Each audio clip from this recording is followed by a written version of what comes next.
Some of the most successful games in history started life as mods. Killing Floor 2 is no exception. It's been the sequel to a 2009 first-person co-op shooter that was originally built as an Unreal Tournament 2004 convert. It's been a long time coming, but since 2015 the fully fledged sequel has been in early access, honed and tweaked ever since. And that level of polish certainly shows in the finished build. Tripwire have clearly listened to their community and made a game that feels crisp, smooth and sharp.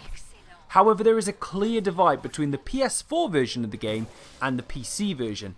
The big caveat of course being the Steam Workshop support. The ability to mod the mod has been a huge part of the success of Killing Floor on PC and will almost certainly be critical to the success of Killing Floor 2. Unfortunately, much like Mount and Blade Warband earlier this year, a big chunk of the game's heart is completely absent without it. It's not hugely surprising as mods have only really become a recent thing on consoles, thanks to Bethesda big hitters like Skyrim, Fallout and Doom are really catching fire with players. Players that really want to experiment and share nifty tweaks and twists with their friends. But if these games have shown us anything, it's that modding on consoles can and should be available to all developers if they want it. And here's the thing, by not having that level of access on PS4, it potentially affects the game's longevity on the platform. With arguably the strongest lineup of shooters in years, with the likes of Overwatch, Battlefield 1, Call of Duty and Titanfall 2, Killing Floor 2 may struggle to build a home, let alone keep one. All that said, it's a bit unfair to lump them in the same category because this is an entirely different experience. Essentially, Killing Floor 2 is a more fleshed out, developed and strategic variation on Call of Duty Zombies. But if zombies were crossed with Left 4 Dead. You have a variety of classes available to you, each with different ability types, and you must find ways to bring them together collaboratively to down hordes and hordes of zombies of different breeds and types. Running through the classes, you can take the guise of the Berserker, an effective melee class, who starts with a severed tool akin to a shovel and can plunge through Zed craniums with unsettling ease. The increased weapon damage is also married up with stronger damage resistance.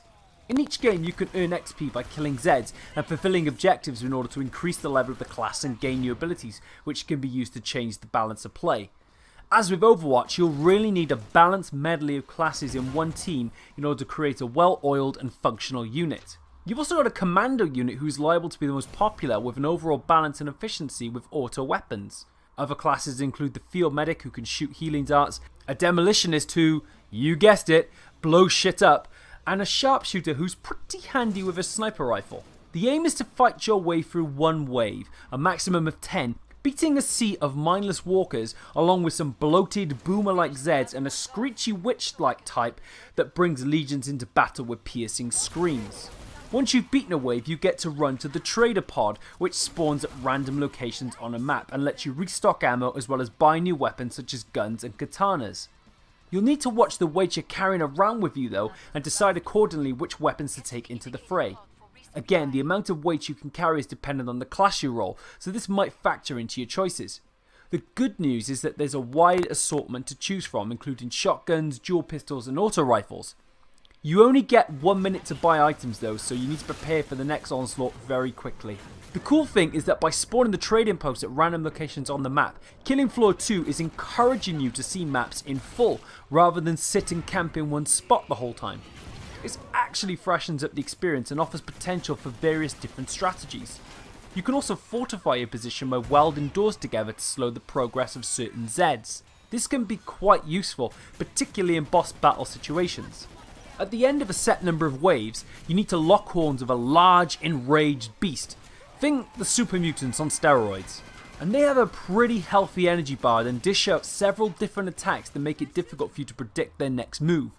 1 minute they could be firing a minigun at you, the next minute they're charging you in stealth, battering into you, smashing you up against the wall. There are other bosses as well, but just to give you an example of how much the intensity rises, and believe you me, the intensity definitely amplifies. Being chased around the map on your lonesome, trying to pepper your foes with pistol shots, or blast them with a shotgun while staying alive is definitely going to make for some incredibly tense moments, especially if you have a teammate in your ear trying to help. You can also jump into a versus survival mode, which lets one team play as mercenaries and another as Zeds. This is a great switch on the standard format to play and really mixes up the action. The game also allows you to craft weapon skins and customizable items by collecting common, uncommon, rare and exceptional skin materials.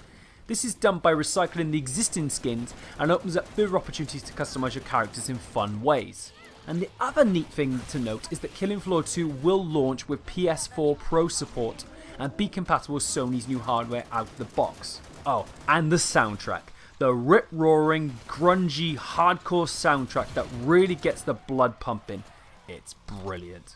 Unfortunately, though, the amount of modes shipped with the game are not enough to really diversify the action, and this does become a tad tedious after multiple playthroughs, unless you have a good, cohesive group from the very beginning. Playing with randomers is likely to be frustrating more than fantastic. The offline component is also very limited, pretty much forcing you to spend your time online only. For one thing, there is no local multiplayer, which feels like a massively missed opportunity. For another, there doesn't appear to be a way to play with AI bots. Admittedly, we haven't played online as much as we would like prior to review due to the very limited numbers on the servers, and we'll certainly be updating our impressions now the game is available to all. But as far as I'm aware, this isn't cross-platform with PC, so the amount of PS4 players available to us prior to launch was obviously a very limited pool. All that said, this feels like it's going to thrive on regular content updates, which hugely appeals to us and means we'll be keeping a regular track on the game as it continues to grow in the weeks, months, maybe even years to come. Basically, if you want to experience Killing Floor 2 the way it should be experienced, jump on PC. The community is bigger and the opportunities for customization are endless. We think you'll have a better time, all things considered. It's definitely not that Killing Floor 2 is a bad game, not at all, but in such a competitive climate with such stripped back functionality, unfortunately it's one that's going to need to offer a lot more in the coming weeks to keep you coming back for more. What it does offer, however, is strong, cooperative, team-based fun that is as good as we've seen it on PlayStation 4. So to summarise, it's lots of fun with a regular group, the map placement and trade-in post really fills out each map and encourages various strategies, and the boss battles are intense, particularly with that heavy metal score in the background. On the con side is limited modes, there's no local co-op making this essentially an online only game, and it's a mostly stripped back experience compared to PC. But thank you very much for watching. Don't forget to like, comment and subscribe. Let us know your thoughts on Killing Floor 1, Killing Floor 2. If you're a fan of the series, if you've never played it before, what you think of this review, whether you agree or disagree. We'd love to hear what you think, so drop us something down below and we'll see you next time.